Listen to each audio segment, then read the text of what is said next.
Hola, ¿qué tal? ¿Cómo están? Bienvenidos sean todos a esta edición del Legal Opening de Logic. Muy contentos porque tenemos a una gran invitada. Bueno, a ver, van a ser varios invitados el día de hoy y el tema que nos toca, de verdad es que es un tema muy interesante. Ha sido muy controvertido porque no todo el mundo se ha animado del todo y la verdad es que vamos a arrancar con una gran presentación de Yaritza, Roberto, ¿cómo estás, amigo? Y con nuestro pidió, es una abogada tecnológica. Nadie nunca mejor encabeza y personifica el término Legal Tech que tú, Yaritza. Y bueno, licenciada en Derecho por el TEC de Monterrey, con experiencia en Derecho Corporativo, fundadora y director general, CEO de EasyLex, la primera plataforma de Legal Tech en México y concretamente para la constitución de empresas 100% en línea. Yaritza es apasionada del emprendimiento, la tecnología y su principal objetivo es trascender en las personas. Yaritza, nuevamente bienvenida y quiero colgarme de esta última frase que tú misma nos compartiste. Por favor, platícanos quién eres, cómo una abogada entra al mundo de la tecnología y crea una plataforma y una empresa que pues así en silencio, y nos comentabas incluso antes de iniciar esta sesión, pues está por dar saltos cuánticos para el 2022. Por favor, el micrófono es todo tuyo. Va, pues muchísimas gracias, Roberto, muchísimas gracias, Aldo, por la invitación, por considerar este tipo de temas tan disruptivos para una sesión más de Logic, que la verdad, pues felicidades a ustedes también de entrada por pues, todo lo que han logrado y por buscar, creo que siempre informar al resto de la comunidad de abogados, de emprendedores, de empresarios, sobre temas pues bastante interesantes y como bien dijeron, muy controversiales, ¿no? Creo que el título de esta plática pues no sé, puede ser muy bueno o muy malo dependiendo de la perspectiva que tengas, pero creo que el escuchar una perspectiva diferente a lo mejor del ejercicio del derecho hoy en día, la verdad es que pues se aplaude. Entonces el hecho de permitir no solamente tener pláticas de temas legales un poco más tradicionales, sino meter este tipo de temas, la verdad es que se los agradezco desde un punto de vista siendo una abogada Legal Tech, directora de una startup que hace este tipo de cosas, la verdad es que se agradece bastante. Yaritza, y pues contestando, dime. Te iba a comentar justamente, te ha tocado ir en contra de corriente por dos cuestiones. Primero, porque el tema Legal Tech, sobre todo en lo que elegiste, hay mucha gente que tiene resistencia ante el tema, sí. No entienden bien las firmas electrónicas, no quieren constituir, o sea, es complicado y aparte, pues que eres muy joven, o sea, realmente eres un abogado muy joven y a veces, como que quieren, de pronto como que no respetan tanto la juventud y hay que darles de alguna forma lecciones y hay que poner firmeza que la edad, si bien es cierto da experiencia, pero estamos en un territorio donde todos somos iguales un poco, ¿no? Totalmente de acuerdo con eso. Digamos que para contarles un poquito y entrar un poquito en contexto justo en eso de a lo mejor de las barreras, lo que nos hemos podido encontrar en el camino, tanto yo como mi socia, porque pues, cabe aclarar que mi socia tiene mi misma edad. Entonces sí ha sido un tema que fíjate que de manera inicial yo pensé que nos iba a jugar muy en contra, pero afortunadamente me he encontrado con ciertas sorpresas. No te voy a decir que todo ha sido de que miel sobre hojuelas, color de rosa en el tema del emprendimiento, pero de cierta forma sí nos ha permitido, pues como abrir la mente de abogados, notarios, corredores que han formado de una o de otra forma parte del proyecto de EasyLex, ¿no? EasyLex nace, para darles un poquito de contexto, en el 2017. Entonces, el concepto como tal Legal Tech en el 2017, yo creo que en México la realidad es que todavía ni se escuchaba, había muy pocas empresas que estaban haciendo algo en este sentido en el 2017. Por eso es que yo siempre cuando presento EasyLex la presento como la primera plataforma que hace constitución de sociedades en línea, porque en efecto fuimos la primera. Digamos, ahorita ya afortunadamente, y la verdad es que lo aplaudo y lo agradezco, ya hay más competencia que está, pues digamos, indagando en este nicho de mercado de constituir una empresa, de incluir procesos de fe pública de manera digital, y la verdad es que eso me parece bastante interesante porque significa que pues nosotros como industria nos estamos modernizando, ¿no? Entonces, básicamente cuando EasyLex nació incluso siendo nuestra primera idea fue decir, oye, ¿por qué nosotros como abogados no tenemos herramientas tecnológicas que nos hagan la chamba un poquito más fácil, ¿no? O esta talacha que a veces nos aventamos, ¿por qué no hay algo de tecnología que nos haga pues hacer nuestras billing hours pues mucho más eficientes? Entonces, así nace EasyLex, esa es nuestra primera idea, enfocarla en abogados. Lógicamente en el desarrollo del negocio, etcétera, fue evolucionando y de cierta forma pues ahorita estamos enfocados principalmente al usuario final, pero siempre con la idea de decir, oye, la chamba del abogado puede ser más eficiente, puede ser, y podemos implementar tecnología para incluso abarcar un mercado mucho más grande que a lo mejor tenemos desatendido, que con tecnología la podemos atacar, ¿no? Entonces, un poquito de ahí nace la idea de crear una plataforma tecnológica para la constitución de empresas y que pues, en realidad hoy en día hacemos muchas otras cosas que solo la constitución, digamos. Eso es como nuestro producto estrella, si lo queremos ver. Cuéntanos un poquito, creo que en la primera parte de la introducción nos vas a hablar un poquito más, pero antes de entrar a esto, ¿cómo ha sido para ti en este entorno emprendedor y en este entorno de abogados una legal tech? ¿Le entienden, no lo entienden? ¿Qué resistencias has encontrado? Porque creo que todo el mundo hemos visto tu logo en Facebook, han Qué sido bueno. estratégicos en la publicidad, usan memes, o sea, muy divertido. ¿Cómo les ha ido en ese sentido? Mira, de manera inicial, estábamos siempre, cuando recién lanzamos nuestro primer MVP, o sea, esta primera versión de lo que es una plataforma Legal Tech, sí estábamos muy enfocados en el tema de generar confianza en nuestros usuarios. Pensemos, no sé, pensemos en una fintech. Hace 5, 6, 7, 10 años se nos hacía inimaginables tener un banco donde no tuviéramos una sucursal, donde no firmaras el contrato de ese banco en papel y que resulta que la tarjeta te llega a tu domicilio, pero con un empaque súper disruptivo, etcétera. Era inimaginable eso. Entonces, esas empresas tuvieron que trabajar muchísimo en la generación de confianza de, básicamente, esto no es un fraude, no me voy a robar tu dinero. Entonces, EasyLex, al ser de las primeras Legal Tech, nuestra principal chamba era decirle a los usuarios, punto número 1, no somos un fraude, sí somos una empresa que te va a realizar todos tus temas legales. Y punto número 2, lo vamos a hacer de manera legal. Es decir, vamos a cumplir con todos esos pasos que nos pide la ley. Simplemente para ti, usuario, tu experiencia es una experiencia digital, es una experiencia por medio de una plataforma electrónica, en donde incluso ni tienes que salir de tu casa para poder recibir tu acta constitutiva, para crear tu contrato, para firmar un documento, pagas en línea. Sí trabajamos mucho en el tema de generación de confianza.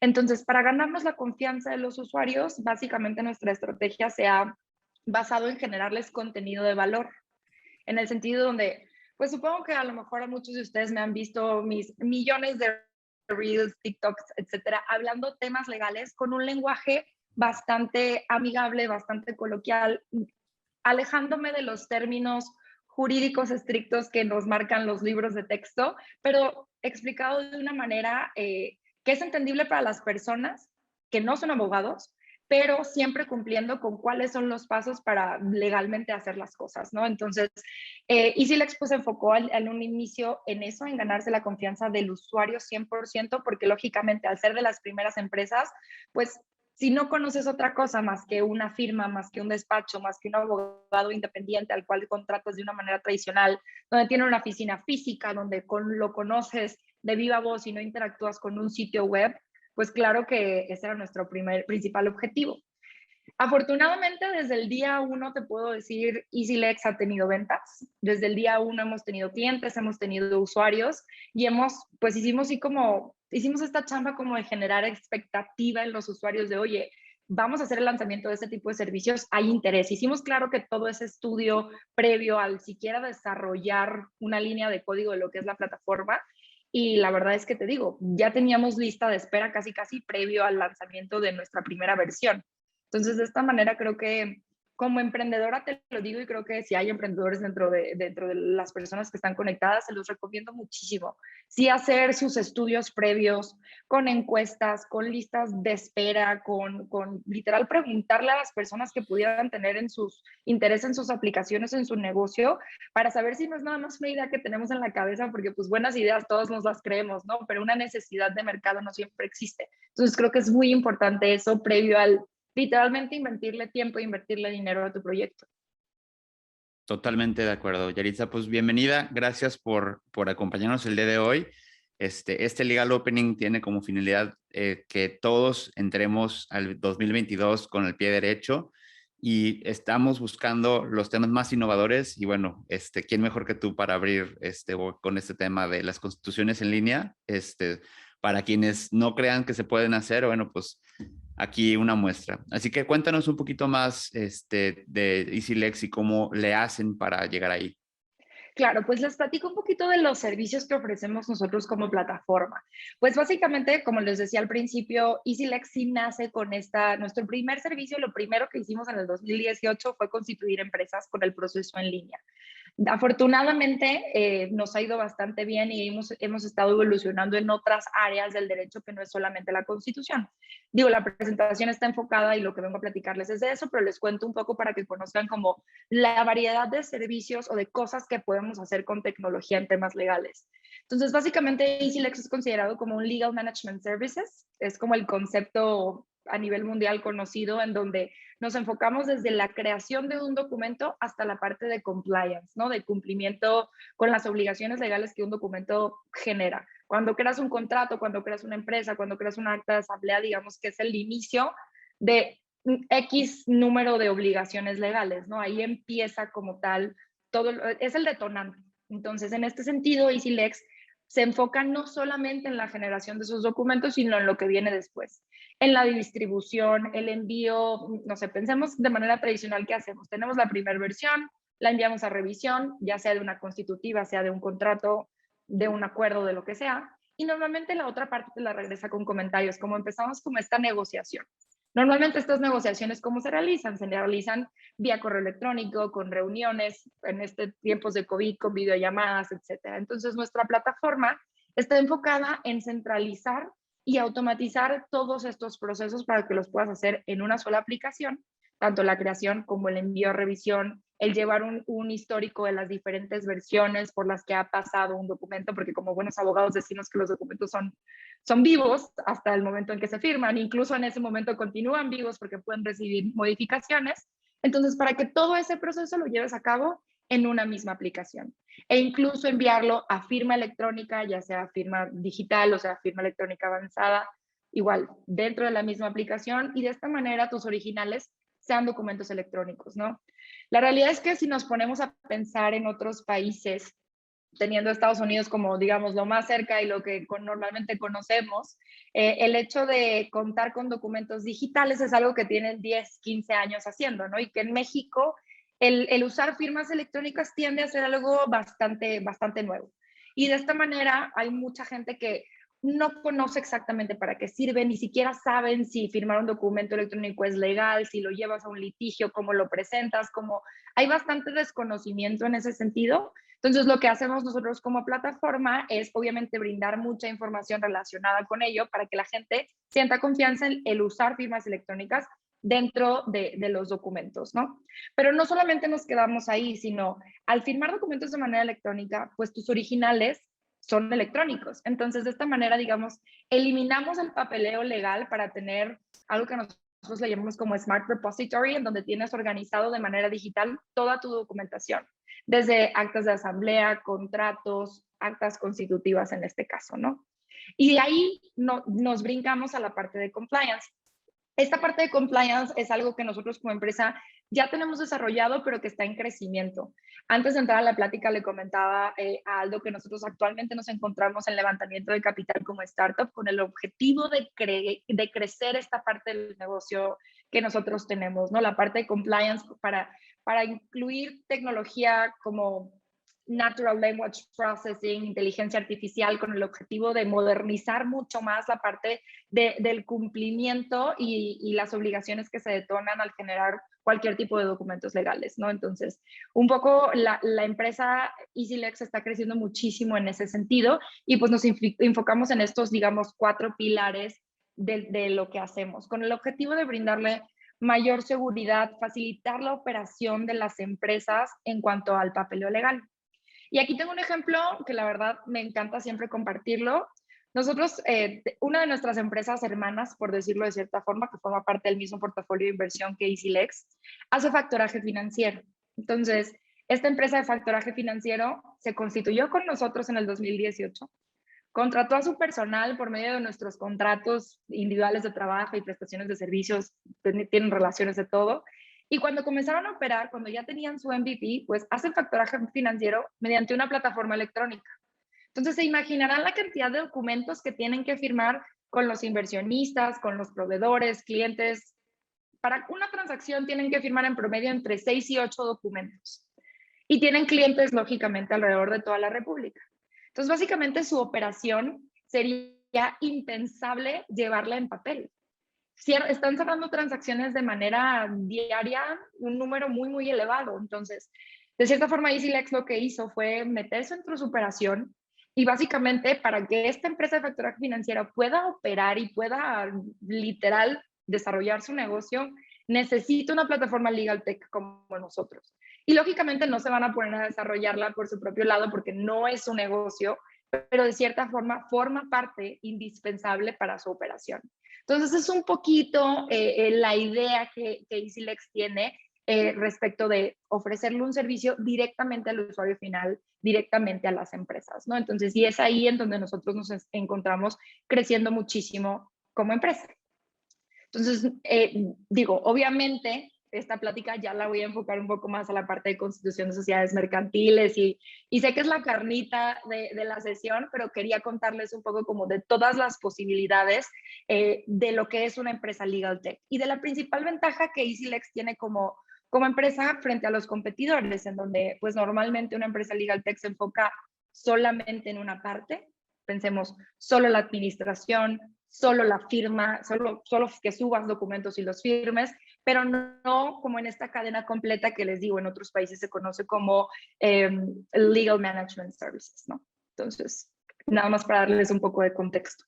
Y ya entrando al punto medular de la plática, que es la parte de constitución de sociedades mercantiles, cuando EasyLex inició, el servicio era un poco diferente a lo que ofrecemos hoy en día. El servicio sí estaba enfocado en, oye, todo el proceso es digital, pero la firma en el 2018 la hacíamos de manera presencial, porque pues como les vuelvo a decir, estábamos como en esta parte de product market fit, ver si había una necesidad, ver si los usuarios estaban abiertos a usar tecnología para crear una empresa, aunque la firma fuera presencial. Entonces dijimos, necesitamos empezar con algo donde el cliente al final de cuentas en su proceso sí tenga un contacto humano y de ahí empezar a evolucionar en el modelo de negocio y en la forma de ofrecer el servicio. Entonces, afortunadamente ya tenemos más de 1 año y medio firmando de manera electrónica las constitutivas. Ya tenemos a un número importante de fedatarios públicos que forman parte de nuestra red para este tipo de firmas, porque como les dije al principio, sí somos una empresa de legal tech, pero no nos brincamos ningún paso de los procesos para, en este efecto, constituir legalmente una sociedad mercantil. Si bien el usuario ni se entera y el usuario toda esta chamba que va implicada de permisos, registro público, notario, etcétera, la hace EasyLex o la hace la plataforma de manera automatizada, final de cuentas, si tú revisas una constitutiva de EasyLex, va a cumplir con todas las de la ley. Que es una pregunta muy común que yo tengo de, oye, pues ¿cómo le hacen? ¿Y qué paso te brincas? ¿Y a quién sobornaste casi, no? Y a saber, aquí no hay sobornos de nada, cumplimos con absolutamente todos los pasos que llevarías en un proceso tradicional, simplemente usamos tecnología para poder lograrlo, ¿no? Nosotros estamos enfocados, esta también es una pregunta muy común, en temas mercantiles, o sea, y hacemos solamente sociedades mercantiles. Por ahí les digo que igual estamos haciendo pruebas con sociedades civiles, asociaciones, etcétera, pero digamos es como parte del desarrollo del negocio. Pero hoy en día, si tú entras a la plataforma, lo que vas a encontrar van a ser sociedades mercantiles. Y nosotros dentro de nuestra red contamos tanto con notarios como corredores públicos, contamos con una red nacional bastante amplia que nos permite como empresa pues operar a nivel nacional. Cuando recién iniciamos, y esto también fue un muy, muy buen problema y fue una muy buena sorpresa, como me decías, Aldo, de que qué te encontraste en el mercado.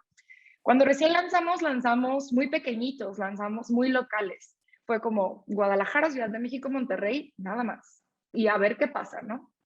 A los 3 meses de haber lanzado, la demanda que estábamos recibiendo de expandir esto a nivel nacional nos ganó y dijimos, va, nos aventamos, a los 3 meses lanzamos a nivel nacional y la verdad es que creo que fue lo mejor que pudimos haber hecho porque pues nos permitió comprobar esta necesidad y esta capacidad que nosotros como empresa teníamos para atacar un mercado a nivel nacional. Entonces, hoy en día constituimos empresas desde Tijuana, Ciudad de México, Guadalajara, Sinaloa, Mazatlán, Tamaulipas, donde te imagines. Hemos constituido sociedades en municipios que yo ni sabía que existían en nuestro país. Ciudad del Carmen, Campeche, que es así, creo que es de los municipios pequeños que más volumen nos genera.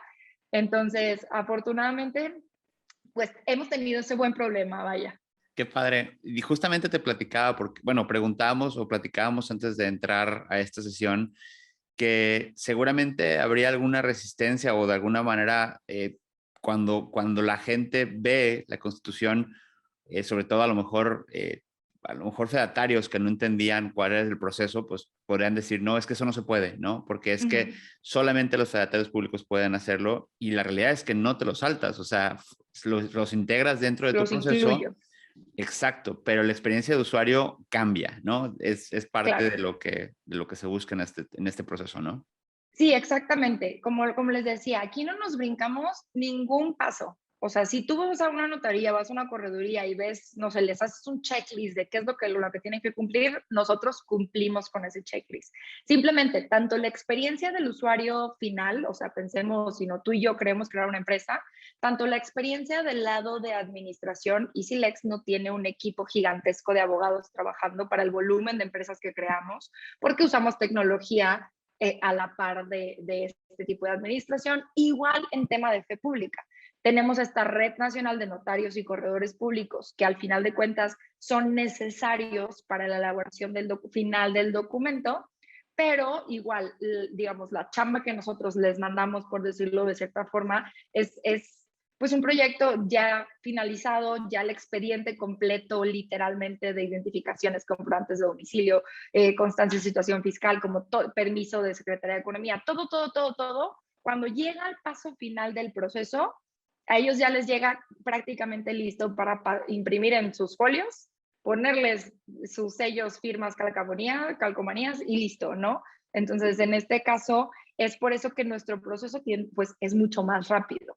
Para que se den una idea en el tiempo, a nosotros constituir una empresa desde que el cliente sube su documentación hasta que lo citamos a firma, ya sea digital o sea presencial, porque actualmente viven los dos tipos de firma dentro de la plataforma, aunque el crecimiento del de las firmas electrónicas, la verdad es que va así, ya cada vez más gente no solamente se anima, sino necesita el servicio. O sea, ¿cuántas empresas no tienen a sus socios regados por toda la República y pues tienen que viajar a la misma ciudad a firmar el documento, etcétera, ¿no? Entonces, cumplimos con todos esos pasos.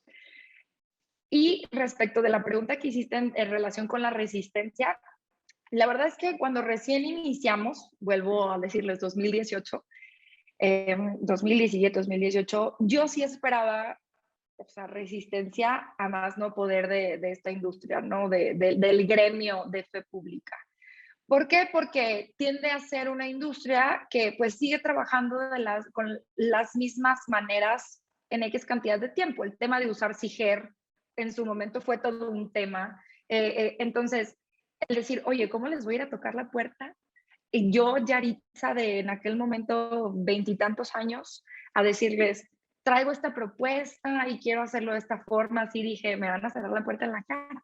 Y afortunadamente me equivoqué. Afortunadamente, la verdad es que ya incluso dentro de la plataforma hay una parte donde soy fedatario y los fedatarios públicos solicitan sumarse a nuestra red. Entonces, eso a mí me parece increíble. Yo ya no voy y los busco, ellos buscan cómo modernizar sus propios procesos y es ahí donde nos encuentran a nosotros. Entonces, hasta casi les pido una disculpa por haber pensado mal en su momento, ¿no? El hecho de sí encontrar mucha apertura en este sentido, la verdad es que me parece increíble y cada vez recibimos más solicitudes de fedatarios públicos para sumarse dentro del proceso de EasyLex, ¿no? Entonces, esto para nosotros pues es una ventaja porque nos permite manejar un volumen más alto de servicios, entregarle más rápidos a nuestros clientes y de cierta forma hasta te diría generar ruido en el gremio de decir, a ver, todo esto que la gente a lo mejor pensando en personas que no tienen conocimiento legal, que dicen, ay, pues X, lo firmamos en línea, o yo qué sé, no tienes que venir, o porque es tan complicado, o tanta burocracia que existe, pues el hecho de generar ruido y que más gente quiera sumarse, pues yo esperaría que generen un cambio drástico en la forma en la que el derecho se ejerce, ¿no? Entonces... Completamente, han sido, ahora sí que un icebreaker, han roto el hielo en muchas formas porque todavía, me atrevo a decir, nosotros nos pasa porque pues en la práctica a veces pides que el fedatario te ayude con el trámite que sea en línea y te dice, no, es que yo no lo hago así, ¿no? O yo no acostumbro o yo no confío en eso. Y de verdad es que hay mucha resistencia todavía. O sea, la gente, hay muchos corredores, muchos notarios que la verdad es que no dan ese paso, ¿no? Exacto, exactamente. Y de hecho aquí dentro de la plática, igual ahorita le damos el uso de la voz, está uno de los corredores públicos que forma parte de la red de EasyLex digamos que fue de los primeros que dijo, va, yo le entro a usar firmas electrónicas, ¿no? Entonces, me gustaría presentarlo igual, es el licenciado Alejandro Guizar, es uno de los corredores públicos que, como les digo, forma parte de la red. Entonces, Alejandro, no sé si andas por aquí ya, creo que sí. Vamos a ver si nos aparece. Licenciado Alejandro, acabo de darte el acceso. Gracias. Perdón, es que tenía muchos problemas de conexión. Estoy conectado desde mi celular, pero aquí estoy a sus órdenes. Pues ¿Sí me como les escuchan? decía, Alejandro, sí te escuchamos. Qué gusto, Alejandro es Alejandro. mucho gusto. Alejandro, cuéntanos cómo te ha ido con EasyLex. Digo, la intención es cómo convive esta convivencia entre la parte digital, donde un usuario que de pronto sí quiere constituir, pero encuentra esta alternativa, que entiendo que hasta tiene un precio como tarifario base, o sea, de alguna forma creo que puede ser incluso más barato que lo que sería el mercado o está a la par del mercado. ¿Cómo es este proceso en el cual de pronto, bueno, pues EasyLex entiendo que casi te manda el cliente ya para firmar, ¿no? Sí, el proceso, la verdad es que en el gremio está dividido. Los notarios de plano no le entran y entiendo que es porque su ley local no se los permite. La ley del notariado local, que tenemos 32. En cambio, a nosotros nos rige el Código de Comercio. La reforma al Código de Comercio fue desde el 2000, que tiene contemplado la posibilidad del comercio electrónico. Y lo teníamos olvidado. En general, en el país, como gremio, como abogados, teníamos olvidado el comercio electrónico. Y vino la pandemia y fue lo que nos hizo de alguna manera voltear a ver estas herramientas. Y luego viene EasyLex y me propone a mí y a otros fedatarios pioneros. Y les decía como dato, somos 430 en números redondos corredores en todo el país. Y la verdad es que sigue la discusión de si se puede o no se puede. Entonces, bueno, pues yo soy de los que opina evidentemente que sí se puede. Yaritza me corregirá, pero yo creo que llevamos ya unas 30 por lo menos constituidas en Sí, un diferentes poco partes. más.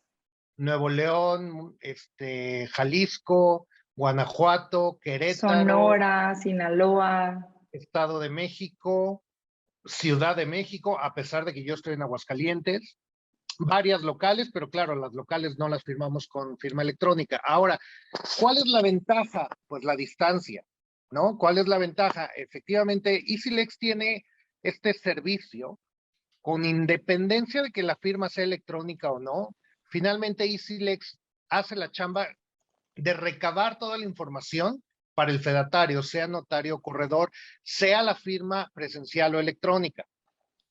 Aquí la gran ventaja es el tiempo y la distancia. Si la gente por alguna razón, desde el mismo COVID, temas de salud, está de viaje, puede estar o no en México, en México me refiero al país, podría estar en el extranjero y para efectos es lo mismo. ¿Cómo nos protegemos como fedatarios? Finalmente somos pioneros y estamos haciendo un experimento. No hay criterios, no hay doctrina, no hay jurisprudencia, por supuesto, no hay juicios, no hay pronunciamiento de una sola autoridad. Entonces, ¿qué estamos haciendo? Estamos experimentando, estamos abriendo camino. ¿Qué va a pasar el día que alguien impugne una de estas? Bueno, pues ya veremos. Ya ¿Qué veremos. resuelve el juez? Primero, el juez del fuero, porque seguramente se van a ir a fuero común, eventualmente terminará en fuero federal y eventualmente la Corte se pronunciará.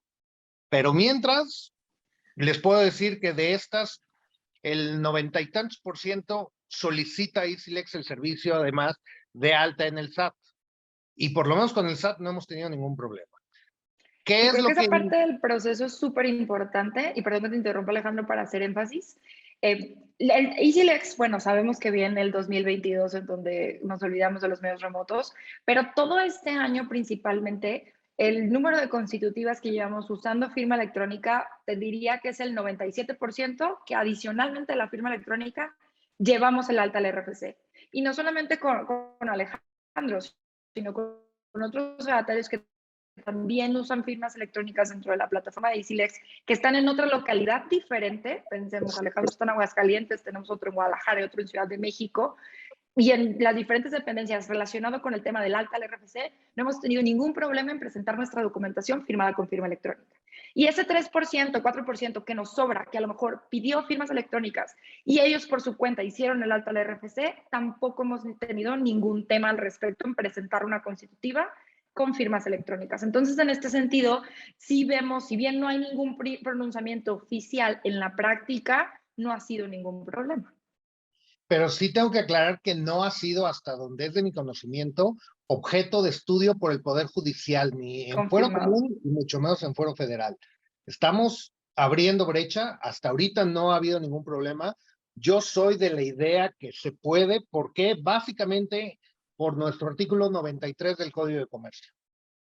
Y claro, la ley de firma electrónica avanzada, que es federal, y donde sí tendríamos discusiones con los notarios, porque hasta donde entiendo, su ley local no se los permite. Todavía no conozco yo o no sé de alguna ley local que a los notarios les permita firmar con fiel. Ahora, tengo que hacer una aclaración. Usamos, EasyLex se ayuda a su vez de un PCS, que es un prestador de servicios de certificación.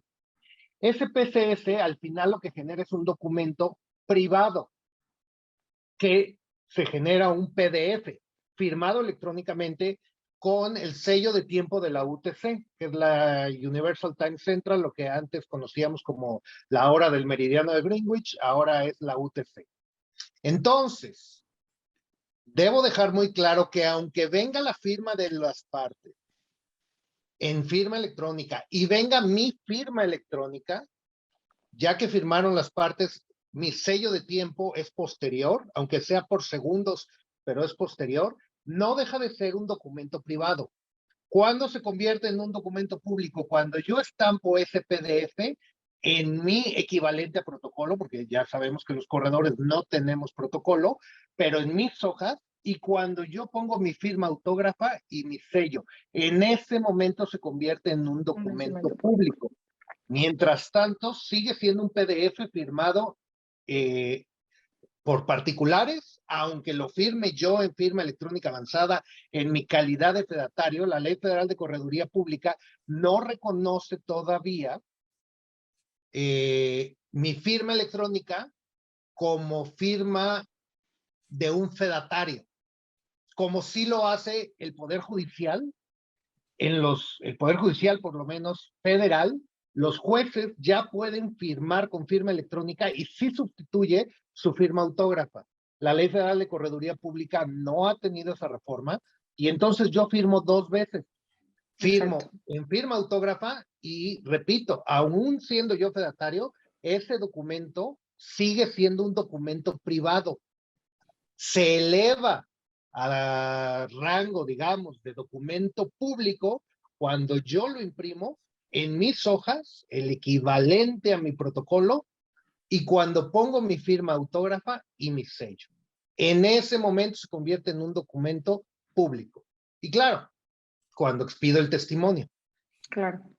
Sí, que justamente creo que de cierta forma donde venimos a mover el avispero es un poco en ese sentido, ¿no? Al final de cuentas, como les he venido diciendo toda la plática, EasyLex no se brinca ningún paso en esta parte de la de generar una constitución, tanto que existe este último paso, que a pesar de que firmemos de firma electrónica, es necesario expedir este testimonio que cuente con la firma autógrafa del fedatario público, que se inscriba en el registro público y que el documento, al final de cuentas, que nosotros le entregamos al cliente, sí es un documento físico.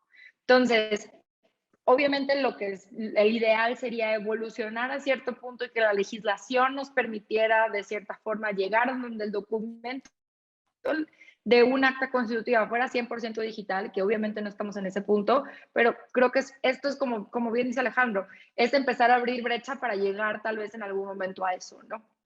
Excelente. Licenciado y licenciada, hay un par de preguntas muy interesantes. La primera es, utilizamos la firma electrónica emitida por el SAT porque es voy a decirlo de este modo, el estándar generalizado, el que casi todos los ciudadanos adultos que de algún modo han tenido un encuentro con el SAT es la que tienen a disposición. ¿Cabría la posibilidad de utilizar alguna otra firma electrónica? Ya lo comentó el licenciado, como la de el Poder Judicial de la Federación o FIREL. En ese sentido, ¿cuál es el funcionamiento? ¿Es por estandarización? ¿Es por protocolos o seguridad? ¿A qué se debe que se firme principalmente con la FIEL? Hay dos razones Sí, básicas. si quieres adelante, Alejandro. Es porque existen, dentro de la ley de firma electrónica, existen dos clasificaciones, la firma electrónica y la firma electrónica avanzada. Y la firma electrónica avanzada que tenemos en México, que nos expide el SAT, es compatible tecnológicamente con el resto de las firmas avanzadas que hay en el mundo. Como que hay una especie de acuerdo tecnológico de las características de inviolabilidad que tiene una firma electrónica avanzada, la estampa de tiempo y otras características. ¿Por qué usamos la del SAT? Porque hasta donde yo sé, no hay posibilidad en México de conseguir otra firma electrónica avanzada mexicana. Podríamos conseguir una firma electrónica belga, alemana, etcétera, que sí es atribuible a nosotros, pero hasta donde sé, no hay otro ente que nos permita generar una firma electrónica avanzada en México. Y la FIREL, pues solo sirve para el Poder Judicial. Tanto que el propio Poder Judicial te permite firmar con firma electrónica avanzada. El INPI te permite firmar con firma electrónica avanzada, pero es la única que conocemos y bueno, pues es un poco como pasa con las identificaciones oficiales. ¿Cuáles te sirven? Pues en realidad cualquier identificación que haya expedido la propia autoridad. Entonces una autoridad no puede desconocer un documento expedido por otra autoridad. A ver si me estoy dando a explicar. Entonces, como la firma electrónica la genera el SAT, que es una autoridad para todos nosotros como gobernados, ninguna otra autoridad, digamos economía, me podría decir, oye, no te reconozco esa firma. Pues si es una firma que tú mismo Estado me diste, pues no me la puedes mismo reconocer. Utilizas. Pensando en la solicitud de un CUT, la Secretaría de Economía para poder solicitar un CUT es mediante la firma electrónica avanzada. Y aquí existe otro tipo de firma que no es avanzada, como decía Alejandro, que es la firma electrónica, que digamos cualquier trazo elaborado en un dispositivo electrónico, pensemos cuando en una tableta electrónica haces un garabato, etcétera, esa firma es una firma electrónica, pero es una firma electrónica digital que sí tiene validez legal, pero no en temas, pensemos, si nos ponemos a analizar el Código de Comercio, la ley de firma electrónica, relacionándola con la ley de correduría pública, no entra dentro de lo que está regulado. Si bien no es contrario a derecho, el Código de Comercio considera las firmas electrónicas simples, no nos permite llevarlas a un grado en donde pudiéramos, como decía Alejandro, tenemos el documento privado y después lo elevamos a un documento público. Una firma digital no podemos hacer ese tipo de conversiones, por decirlo de cierta forma. Entonces, por eso es que utilizamos la firma electrónica avanzada. Hay una pregunta ahí que se repite y es, ¿ya han participado, ya sea licenciado Alejandro o Yaritza, algún otro de los fedatarios, en impugnación de existencia, en nulidad del acto constitutivo? Empecé la plática diciendo eso. Hasta ahora no hay pronunciamientos que yo conozca o que EasyLex Ni que yo No, conozca. pero procedimientos en los que a ustedes les haya tocado participar ni siquiera tampoco, de No. 2018 hasta acá, no hay todavía. Perfecto. Tendrá 6 meses que empezamos a firmar de forma electrónica. Nadie ha impugnado todavía, que yo sepa, en ninguna parte del país, ningún instrumento firmado electrónicamente. Pero también creo que no podrían. ¿Por qué? Porque lo único que hicimos fue aprovecharnos de la equivalencia funcional de la firma electrónica avanzada con la firma autógrafa, generamos un documento privado y que se eleva a rango público, a rango de documento público, una vez que cumple con las formalidades que señala, en mi caso, la Ley Federal de Correduría Pública, que es mi firma autógrafa y mi sello. Correcto. Y además, si nos ponemos muy estrictos en analizar el Código de Comercio y la Ley de Firma Electrónica Avanzada, vienen ciertos requisitos indispensables para que la firma electrónica tenga la calidad de firma, o sea, digamos, lo análogo a una firma autógrafa. Entonces, de esta forma, cuando los usuarios firman, incluso el fedatario en este caso, firma este documento privado del acta constitutiva de manera electrónica, si nos ponemos a hacer este checklist de requisitos que solicitan ambas, el código y la ley, cumplimos con todos esos requisitos. Entonces, de esta forma, que es cómo garantizamos que el documento es un documento íntegro, que no ha sido alterado en el momento de la firma, cómo identificamos a los firmantes, como todo este tipo de requisitos se cumplen con ellos en este documento, no solamente en la versión PDF, no, sino también en la versión XML, que ahí entramos en cuestiones técnicas de cómo garantizamos de que este documento no ha sido alterado, ¿no? Entonces, de esta manera es como comprobamos nosotros que la firma electrónica pues sí fue estampada en tiempo y en forma. Correcto. Y hay un tema más. El artículo, insisto, el 93, aquí es la joya de la corona y la clave de todo del Código de Comercio. Señala que cuando un instrumento firmado por medios electrónicos a través de mensajes de datos deba ser elevado a rango de instrumento público, el fedatario tiene la obligación de asegurarse cómo es que se les hizo llegar a las partes ese mensaje de datos y cómo el fedatario lo conserva. Entonces, ¿qué hacemos con EasyLex? Un Zoom, como lo estamos haciendo ahorita, y yo lo dejo grabado y forma parte de mi archivo digital. A diferencia de los notarios, los corredores públicos debemos tener de alguna manera doble archivo, archivo físico y archivo digital. Y entonces yo grabo toda la explicación que le doy a cada uno de los clientes, les explico el alcance y todo lo demás como si fuera presencial, como si estuvieran en mi oficina, las partes que componen al instrumento, y les pregunto expresamente, tú fulano de tal, manifiestas que es tu voluntad firmar a través de mensajes de datos y con la modalidad de firma electrónica avanzada este instrumento número tal. Sí, y en fin, les pido confirmaciones verbales y eventualmente les pido que acerquen así a su IFE a la cámara y su identificación que previamente ya tengo. Y en los casos en que la tecnología no lo permite, porque las cámaras no todas son de la misma calidad y es ilegible, hago que el compareciente de propia voz lea la clave del lector. Y entonces ya sería tanto como una falsedad ante un fedatario público que sabemos que es un delito. Entonces, conservo yo todas y cada una de las grabaciones de todas y cada una de las firmas electrónicas que hemos hecho hasta el momento. Ahora, estoy viendo, me voy a adelantar un poquito, una pregunta muy insistente. ¿Cómo entregamos en físico? Pues por mensajería tradicional, Sí. no hay más. Es decir, una vez que ya el documento electrónico fue firmado, ya que lo elevo yo como fedatario a rango de instrumento público, lo inscribo en el Registro Público de Comercio, en el SIGED, yo soy de los que sí tiene la posibilidad de hacer inscripciones inmediatas. Es una historia un poco más larga, pero el chiste es que hay que dar una fianza del doble para que el Secretaría de Economía te dé acceso al SIGED como si fueras empleado.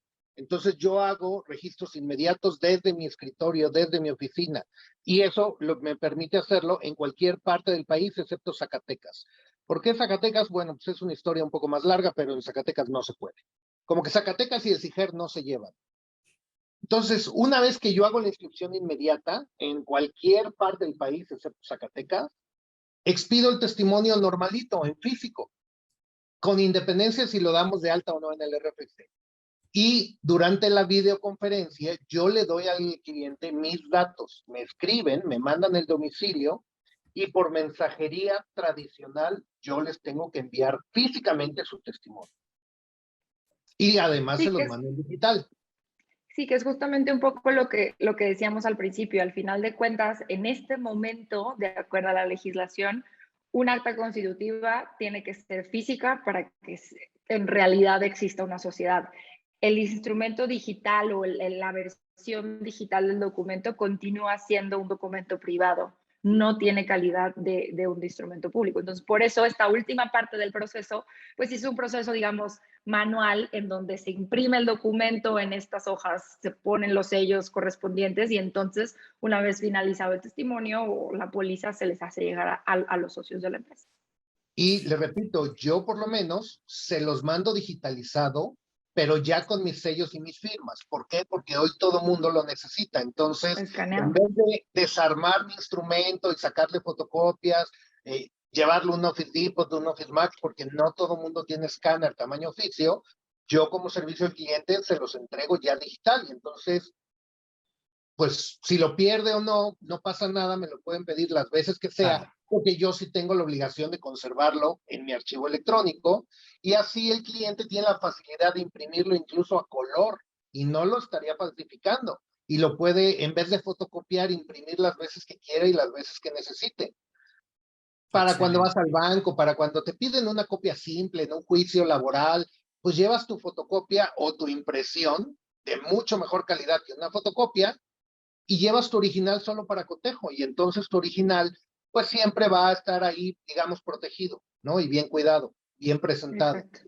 Pues, licenciado Alejandro y licenciada Yaritza, habíamos adelantado que adicionalmente en esta sesión se sumaría un experto, igual que el licenciado Alejandro, y el experto también en este sentido, el maestro Eduardo de Alba Góngora, también corredor público, egresado de la licenciatura de Derecho del ITESO, maestría en la Universidad Panamericana, maestro en evaluación, pero también pionero en todo lo que tiene que ver con la constitución de sociedades y el uso de tecnologías.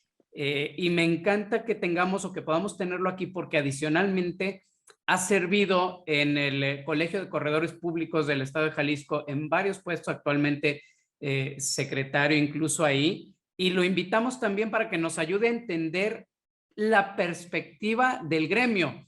Licenciado Alejandro, licenciado Eduardo, ustedes están en el gremio de corredores públicos con capacidad para emitir fe pública a nivel nacional. Y en la materia mercantil, licenciado Eduardo, maestro Eduardo, bienvenido a esta sesión. Muchísimas gracias por acompañarnos el día de hoy. Roberto, es un gusto estar aquí con ustedes. Muchas gracias por la invitación. Pues, maestro, hemos escuchado de la licenciada Yaritza y también del licenciado Alejandro, colega tuyo de la Plaza de Aguascalientes, cómo la constitución de sociedades a través de o utilizando medios electrónicos que causan inmediatez, dice por ahí la ley y la doctrina, se está volviendo ya no una moda, sino una necesidad. Tú has estado empujando esto desde aproximadamente 2019 y hay muchas preguntas en el auditorio. La primera de ellas tiene muchísimo que ver con esto. Ya nos han adelantado que es el Código de Comercio, principalmente códigos civiles también lo prevén. Tenemos una ley de firma electrónica avanzada. Por favor, ayúdanos desde la perspectiva, ahora sí que de los colegios de corredores, ¿cómo lo están leyendo? El licenciado Alejandro nos adelantó que hay opiniones divididas aún entre corredores. ¿Cómo lo entiende o cómo lo ve a nivel colegiado el gremio de corredores públicos? Bueno, pues como bien comentas, hay opiniones divididas. Sin embargo, pues existe una comisión digital del Colegio Nacional de Corredores Públicos, y en esa comisión digital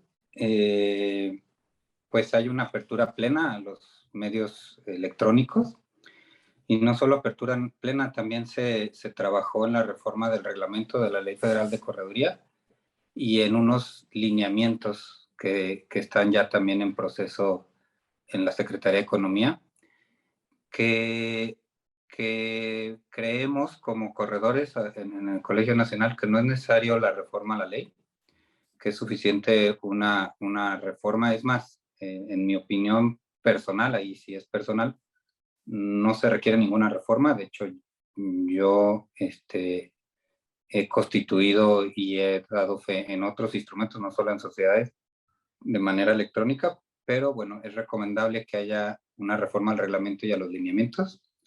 Y la posición del colegio y del gremio, digamos, oficial a través del Colegio Nacional de Correduría Pública, y no solo del colegio, de la Secretaría de Economía, que es muy importante la opinión de la Secretaría de Economía, es que vamos adelante con todo en la digitalización. Si hay una Secretaría de Estado que es digital, es la Secretaría de Economía. Ahí tenemos desde el 2000 el CIGER, tenemos el RUG, tenemos el sistema de denominaciones, tenemos las SAS, que son 100% electrónicas, para quien todavía duda de que pueda haber sociedades digitales, 100% digitales, pues las SAS existen desde hace mucho tiempo y son 100% digitales. Y todas las demás también pueden ser 100% digitales. Y bueno, pues esa es la posición del colegio, de la secretaría. Con pandemia y tal, no le han dado la celeridad necesaria a estas reformas, pero se están trabajando en ellas y sobre todo están bien vistas, y son reformas que vienen a aclarar muchos aspectos que en esta charla han estado saliendo y seguirán saliendo, pero que independientemente de que se dé o no se dé, pues ahí está bien visto, ¿no? Para allá vamos todos. Gracias, maestro. Fíjate que ha habido muchas preguntas, muchas inquietudes, sobre todo de los litigantes, en el sentido de siempre pensamos por dónde puede brincar la liebre en un juicio. La ley esencialmente dice que las sociedades mercantiles deben constituirse ante la fe del fedatario, sea notario o sea corredor público. Y esta frase, al momento de interpretarla, pensando en quien pudiera en determinado momento demandar una nulidad, pues ustedes la salvan de un modo concreto. El licenciado Alejandro Guízar nos dijo ya cómo él utiliza videoconferencias, utiliza también la misma voz de los comparecientes para que lean su identificación, y su firma electrónica por Ministerio de Ley sirve también y hace las veces como identificación. ¿Podrías darnos también adicionalmente tu interpretación? Repito, pensando como litigante. Un litigante dice, ¿cómo anulo o cómo me van a anular? Y luego, ¿cómo defiendo o soporto la validez y la eficacia del acto jurídico de constitución de una sociedad a través de medios electrónicos si el cliente nunca estuvo físicamente donde está el fedatario? ¿Qué nos dice la ley y cómo deberíamos interpretar esas disposiciones? Pues muy interesante, y me gustaría incluso ya ver precedentes judiciales, me encantaría verlos, porque creo que hay mucha materia para defenderlo. Y yo iniciaría pues con el origen de todo, que es la ley modelo de UNCITRAL, y con dos principios básicos que nos da la ley y que adoptó nuestro derecho mexicano, que es el principio de no discriminación y el de equivalencia funcional. Realmente, si un litigante conoce, entiende y hace valer estos dos principios, ya tiene, en mi opinión, prácticamente el juicio ganado. Pero si aunado a estos dos principios nos vamos a la literalidad de la ley,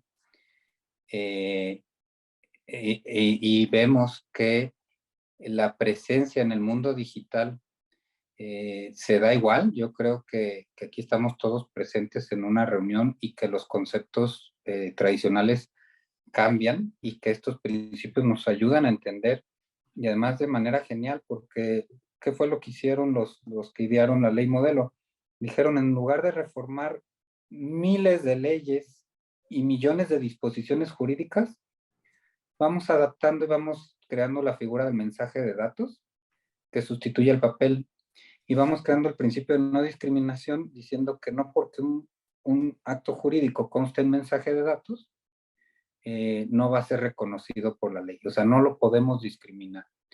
Y en ese sentido, yo creo que no podemos discriminar una presencia de un cliente ante nosotros por medios virtuales. Yo creo que el objetivo se cumple.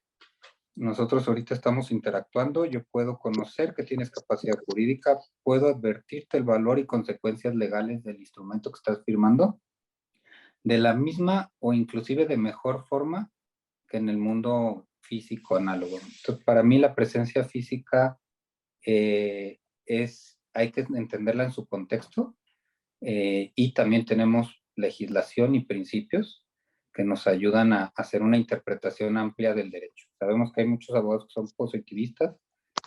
Yo creo que es momento de usar el justnaturalismo y entender que el derecho es mucho más allá que la interpretación estricta de la ley, aunque además estos principios que les comento están en la ley. O sea, son principios reconocidos en la ley, las tenemos en el Código de Comercio, y la presencia física no, en el mundo digital, obviamente, pues es absurda, ¿no? O sea, no se da. Y en la fe pública yo no le veo ningún problema en que los clientes comparezcan ante el fedatario. Y sí, en la videoconferencia, por ejemplo, es un apoyo para poder hacer constar esas obligaciones particulares que tiene un fedatario, porque a diferencia de instrumentos privados, el fedatario tiene ciertas obligaciones que hacer cumplir, y qué mejor que a través de una videoconferencia, aunque pueden ser otros distintos medios electrónicos, no exclusivamente videoconferencia. Creo que ahí Maestro. para complementar Sí, adelante. un poco lo que dice el maestro Eduardo, es que de cierta forma todos estos fundamentos que a lo mejor hemos estado explicando y que no se los hemos dicho punto por punto, quedan también asentados dentro del instrumento. Entonces, todo el tema del uso de cómo es la comparecencia de los medios de identificación, del mensaje de datos, etcétera, todo está fundamentado de una u otra manera con las diferentes legislaciones que hemos comentado aquí. No es como que nos estemos inventando un criterio diferente, simplemente estamos dándole una interpretación diferente a la propia legislación que ya existe. No son conceptos nuevos, simplemente es hasta dónde llega lo que el propio código o la propia ley te está permitiendo, ¿no? Y eso, que creo que era parte de mi presentación, en el extracto del documento se hace mención de por qué esto sí se puede y de dónde viene la posibilidad de hacerlo. Y no nada más eso, si me permiten un comentario adicional al maestro Eduardo. Está ya la propuesta de reforma a la Ley General de Sociedades Mercantiles para que ahora las asambleas de accionistas o de socios en otro tipo de sociedades puedan celebrarse por medios remotos y puedan manifestar su firma o su voluntad a través de firma electrónica avanzada. ¿Por qué? Pues porque el derecho siempre ha ido atrás de la realidad. Y entonces el derecho siempre va a ir un paso atrás de la vida cotidiana, y más ahora con la tecnología. Entonces, pues la tendencia es para allá. Quien no lo quiera ver y quien no lo quiera entender, pues se va a quedar atrás. Claro. Disculpen, quiero hacer una pregunta ante lo que es inevitable, y la intención de este foro es, si bien es cierto conocer lo que está en materia, también es cuáles son los riesgos que se corren. Y la tecnología, si bien es cierto, tiene un péndulo en el sentido de que nos facilita las cosas, también hay quien la usa para mal. Y esto, bueno, pues si no, no habría hackers y no habría un montón de cosas. Dentro de esto que platicábamos, el hecho de tener una videoconferencia parecería que no siempre basta, porque también existen los denominados deepfakes, que son estas formas de pues, truquear la identidad de una persona. y que en el momento de, o sea, ¿qué más podríamos hacer o nos da plena certeza jurídica ante esta posibilidad de que la propia tecnología nos juegue en contra? Son varias cosas, a reserva de lo que opine además el maestro Eduardo. En mi caso, yo como corredor lo que hago es, uno, las identificaciones, que normalmente es IFE o pasaporte. Dos, ahí viene la CURP y yo las bajo. Yo nunca confío en el cliente, sea presencial o sea electrónica. Yo entro al sistema y bajo yo la CURP. Tres, misma historia, no confío en el cliente y aunque me proporcione su RFC o su cédula incluso, yo no la uso. Uso la que yo mismo como fedatario bajo del SAT. Y entonces ya tienes 2 o 3 elementos. Como colegio estamos pidiendo el mismo acuerdo que tiene el INE con el colegio de notarios. Nada más que por un tema de costos no nos hemos adherido a ese programa para poder verificar las claves y la autenticidad de las credenciales del INE que nos presentan ya sea en físico o en digital. Los notarios sí tienen como gremio ese acuerdo, los corredores estamos luchando por ello. Pero bueno, entonces ya tenemos varios elementos. Uno, la propia firma electrónica avanzada. La ley de firma electrónica avanzada dice que es responsabilidad de cada uno. Entonces, ahí tienes el primer dato de identidad. Dos, lo sumas con la INE o con el pasaporte o con cualquier identificación oficial. Tres, lo verificas con la CURP. Cuatro, lo verificas y lo compruebas con la cédula de identificación fiscal. Más el apercibimiento que hacemos como fedatario, que es un delito mentirle al fedatario público. Entonces, no sé si el maestro Eduardo haga algo más de lo que yo hago. Sí, aunando a tus comentarios, pues yo realmente lo que hago es que uso la firma electrónica avanzada. Yo, igual que tú, desconfío, no tengo por qué confiar de que la persona con la que estoy teniendo la conferencia sea la persona que dice ser. Por lo tanto, al momento de firmar, me firma con su firma electrónica avanzada. Eso lo hago yo por convencimiento. Si fuera un cliente conocido, podría ser firma electrónica simple porque lo conozco. Pero si no lo conozco, solo lo hago con firma electrónica avanzada. Y como ustedes saben, la firma electrónica avanzada, pues una de sus principales funciones es identificar a la persona. Esa persona ya se identificó, ya están escaneadas sus huellas, ya hay un expediente, ya está comprobado su domicilio, ya hubo una entrevista con el SAT. Incluso es más seguro que el mundo físico. Quien usa una firma electrónica avanzada es irrepudiable la firma. Entonces tenemos un doble elemento de seguridad porque tenemos la fe pública más la firma electrónica avanzada. Yo creo que no hay instrumento más robusto jurídicamente hablando para precisamente en un caso de litigio no poderlo echar abajo. Es más fácil que se te cuele en el mundo físico una suplantación de personalidad que en el mundo digital si usas firma electrónica avanzada. Ahora, muchos de mis clientes, en mi caso, pues son clientes recurrentes. Yo no tengo que identificarlos, usar firma electrónica avanzada con todos. Es con los que no conozco, ¿sí? Con los que no conozco son los que necesitaría usarla. Pero bueno, eso es lo que yo podría decirles para complementar. Ahora, una pregunta a ambos, incluyo a la licenciada Yaritza. Ya nos comentaron que últimamente en el proceso hay una póliza física firmada por el fedatario, en este caso por el corredor.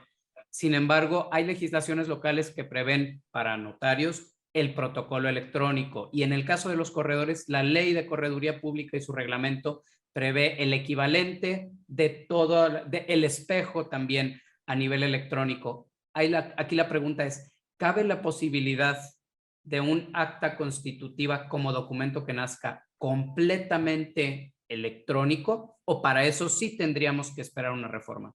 Si bien para reconocer las firmas y un documento electrónico como un documento con equivalencia funcional respecto del equivalente electrónico del acta constitutiva como la SAS, ¿cabe esa posibilidad con el resto de sociedades mercantiles? En mi opinión, a reserva de lo que opine el maestro Eduardo, en mi opinión, no, porque la Ley Federal de Correduría Pública establece requisitos que debe reunir cualquier póliza o acta. Si mal no recuerdo, es el artículo 19 de nuestra ley, y ahí vienen todos y cada uno de los requisitos. Entonces, en mi opinión, al día de hoy, como está la ley y el reglamento de correduría pública, no podríamos tener un instrumento 100% electrónico. ¿Por qué? Porque entre otros faltaría la firma autógrafa y el sello del fedatario. Correcto, correcto. Bueno, en mi opinión, sí se puede. De hecho, los he hecho. De hecho, creo que pudiera ser que, a reserva de que investiguemos, pero quizás los únicos instrumentos que nacen digitales han sido pasados ante mi fe. Y les puedo decir que, en mi opinión, cumple al 100% con lo dispuesto en el artículo 19 y el 32 del reglamento, que son básicamente los requisitos que deben de contener actas y pólizas, y entre ellas dice la firma de los comparecientes y la firma y sello del corredor público, efectivamente. Yo desde hace años recabo firmas electrónicas de los clientes, pero apenas este año di el paso a firmar el instrumento yo como fedatario y validarlo y generar un documento 100% digital. Antes eran híbridos. Pero, ¿cómo es que me atreví a dar ese paso? Bueno, para mí, insisto, el principio de equivalencia funcional y el de no discriminación son poderosísimos, pero me encantó la reforma al notariado de la Ciudad de México, que seguro la conocen, en donde aclara una vez más que, tratándose de documentos electrónicos, la firma electrónica avanzada hace las veces del sello. Así lo define la reforma reciente a la ley del notariado de la Ciudad de México, que, dicho sea de paso, es la ley más afín a la ley federal de correduría, la del notariado de la Ciudad de México. Está inspirada la ley de correduría en la ley del notariado de la Ciudad de México. Y les voy a dar otro precedente que tiene también más de 20 años. Si lo que yo digo no es válido, que se vengan miles y miles de nulidades. ¿Por qué? Porque nosotros desde el año 2000, fíjense, desde el año 2000 estamos enviando actas, pólizas y escrituras públicas, bueno, en especial pólizas y escrituras públicas, al Registro Público de Comercio, firmadas electrónicamente con firma electrónica avanzada, sin sello, ¿sí? El instrumento público digital 100% existe desde el año 2000. Todos los que usamos SIGER de esa fecha al día de hoy, estamos firmando electrónicamente los testimonios que se van a inscribir al registro público y no llevan sello. ¿Sí? Y una cosa es el testimonio y otra es el acta y la póliza, pero en mi caso las dos cosas no tienen ningún problema, ni el testimonio, ni el acta, ni la póliza. En el caso de los notarios, como bien comentaban hace un ratito, está el tema del protocolo electrónico, por ejemplo, en Jalisco, que no sirve, no existe en realidad un protocolo electrónico, pero tenemos la ley más avanzada o la reforma más reciente, que tiene muchos atinos y también muchos errores, pero sobre todo aclara muy bien la reforma reciente a la ley del notariado de la Ciudad de México, en donde dice que la firma electrónica del notario hace las veces del sello. Con esos precedentes legales más los principios que les acabo de comentar, en mi opinión, hoy por hoy ya se pueden dar. Yo los he hecho y no tengo empacho en decirlo. Creo que están, obviamente, estudié todas las aristas que pude haber estudiado y estoy dispuesto a que sean sometidos a un juicio de nulidad. Es más, insisto, me gustaría ver precedentes sobre lo que les estoy diciendo. Es un resumen muy compacto, les podría decir 1000 argumentos más, pero... En abono a lo que está diciendo el maestro Eduardo, los invito a que revisemos. Entiendo que casi todos los que estamos en este foro somos abogados. Correcto. Y todos ya sabemos que la Corte emite sus tesis los viernes.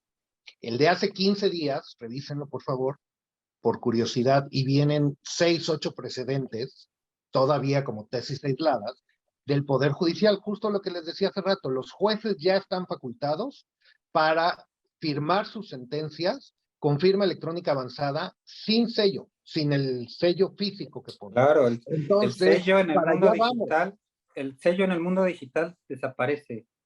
Así como la presencia física en el mundo digital es absurda, el sello también es absurdo. Entonces tenemos que entender que la firma electrónica avanzada sirve para lo mismo que la firma autógrafa, pero no es lo mismo, ¿sí? Y que el papel y el mensaje de datos sirven para lo mismo, pero no son lo mismo. Entonces tenemos que adaptarlos, tenemos que darle esa secuencia lógica del mundo digital al mundo del papel. Pero sobre todo hay que ver que cumplen con los principios básicos. O sea, lo que estamos buscando, lo que se busca en un instrumento público es darle seguridad jurídica, y creo que los elementos tecnológicos que existen hoy por hoy son más seguros que los que existen en el mundo análogo. Por ejemplo, si dejamos videoconferencia grabada de cada firma de un instrumento público, eso no existe en el mundo físico. Ustedes saben que hay fedatarios que pueden atender cientos de asuntos, sobre todo notarios en la Ciudad de México, que son pocos y los asuntos son miles, y no están presentes en las firmas. Y no hay ninguna constancia que estuvieron presentes. Todos esos actos son nulos. Excepto los testamentos, ¿Y pero de ahí dónde fuera, estamos viendo sí. las nulidades de eso? Usan sellos, a veces tienen 20 sellos porque la notaría no se da abasto, y el único sello registrado es uno. Todos los actos, todos los instrumentos públicos que están sellados con un sello que no es el autorizado son nulos, y los litigantes no se meten a eso, y se van a meter a cuestionar si la firma electrónica con mucho más medidas de seguridad es buena o no. Digo, en mi opinión, no deberíamos de preocuparnos por eso. Me ha encantado el giro y la dirección hacia la que desembocó y en la que estamos terminando la sesión de hoy, porque no puedo imaginarme un tema más revolucionario, más de actualidad en el 2021, 2020, 2021, parece Legal Opening 2022, que en general la firma de documentos por medios electrónicos, y en particular las que tienen que revestir las formalidades de la fe pública, ya sea fe pública del corredor o fe pública notarial. Y si bien, por ejemplo, las asambleas revisten distintos obstáculos de los que estamos comentando aquí, el tema de que tengan que ser celebrados en el domicilio social, y tendremos un apartado en el Legal Opening para eso, la verdad es que como litigante, también a título de opinión personal, profesional y de interpretación, estaría por la labor de defender este tipo de documentos y su vida jurídica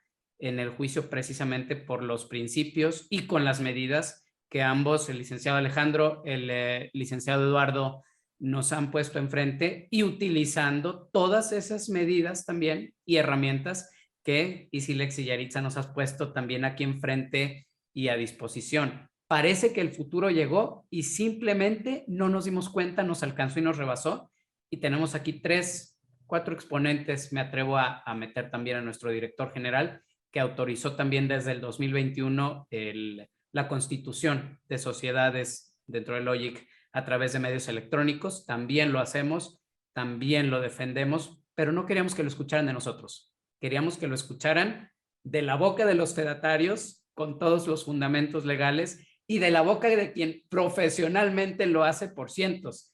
Yaritza, Alejandro, Eduardo, muy agradecidos por esta sesión. Yo me atrevería a preguntar si hay todavía del impacto de alguien que todavía esté en esta sala. A mí me gustaría, había preguntas que se quedaron atrás.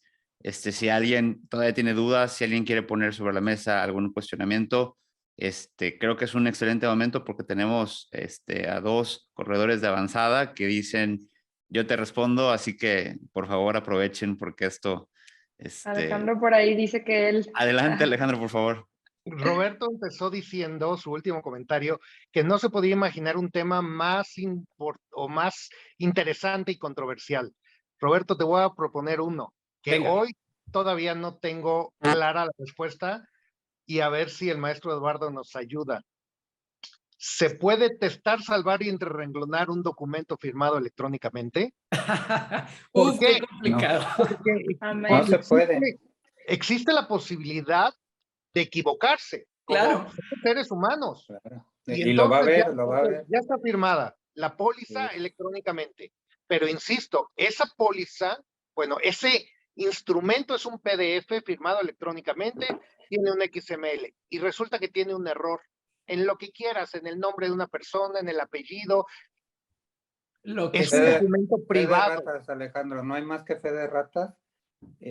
Se hacen actas rectificando los errores, pero son mensajes de datos nuevos. No, ahí también hay un tema que no empata el mundo digital con el mundo físico. No, las testaduras son del pasado. Ahora si te equivocas tendrás que hacer un documento nuevo haciendo constar tu error y corrigiéndolo. Esa es mi opinión. Y el punto es que somos 430 y no nos ponemos de Y acuerdo. no se ponen de acuerdo, Y no. no hay doctrina, no hay tesis, no hay, o sea, si no hay No. nada en relación a la controversia del Por eso documento, la necesidad de los menos aún lineamientos. hay de un documento electrónico corregido. Correcto.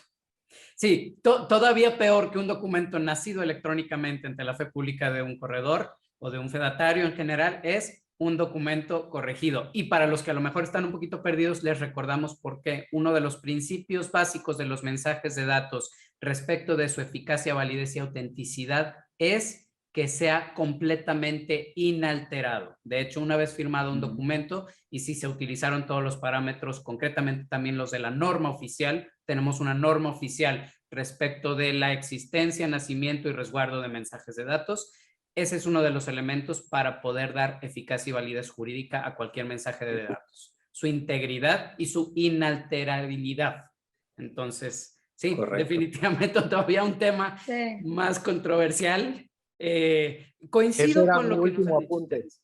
Sí, yo también coincido con lo que menciona el maestro Eduardo, que si bien la corrección tendría que ser un mensaje nuevo, porque lógicamente el mensaje ya sellado, la analogía a los usuarios que nosotros siempre les decimos es como si el documento lo metes en un sobre y lo sellas, si lo abres, entonces rompes con todos los principios del uso de firmas electrónicas. Entonces tienes que generar un nuevo documento, un nuevo mensaje de datos para hacer esas correcciones pertinentes. Ahí la verdad es que no está todavía definido, son opiniones y no hay nada escrito, no hay doctrina, no hay ninguna fuente del derecho para acabar pronto. No, terreno inexplorado, pero coincido con el maestro Eduardo de Alba en lo siguiente, a cada cual su naturaleza, así como el sello que se requiere físicamente para autenticar no va, las testaduras nacieron precisamente porque en la época ustedes redactan y entonces cruzábamos, ¿no? Antes no dijo la ley que en lugar de testar tuvieras que utilizar el equivalente del liquid paper. Decidió utilizar la testadura.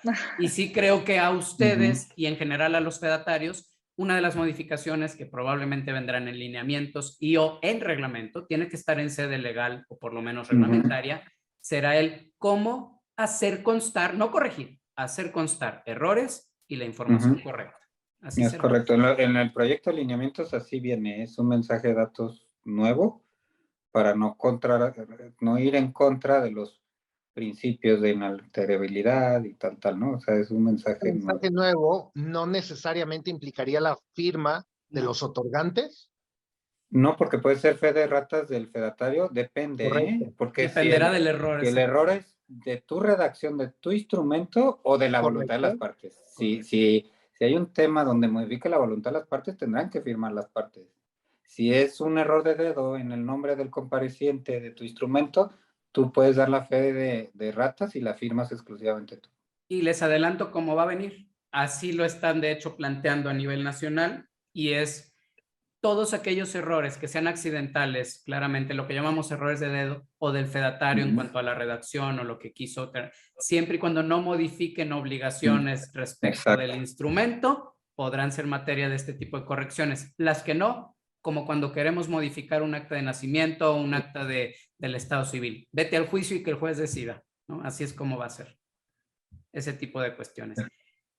Querido amigo, ¿qué tema nos trajiste en este viernes último, yo diría último viernes hábil del año? Porque pues el 24 y el 31 creo que ya con esto estamos prácticamente cerrando este año, aunque tenemos un par de sesiones más, el lunes y el martes en este Legal Opening. Si nos haces el favor de cerrar la sesión y enviarnos a descansar. Un placer haber estado con todos ustedes. Gracias por hacer lo posible. Gracias también a los que están desde su casa conectados. La verdad es que ha sido un gran honor este año formar parte de su educación legal. Gracias a todos los participantes el día de hoy.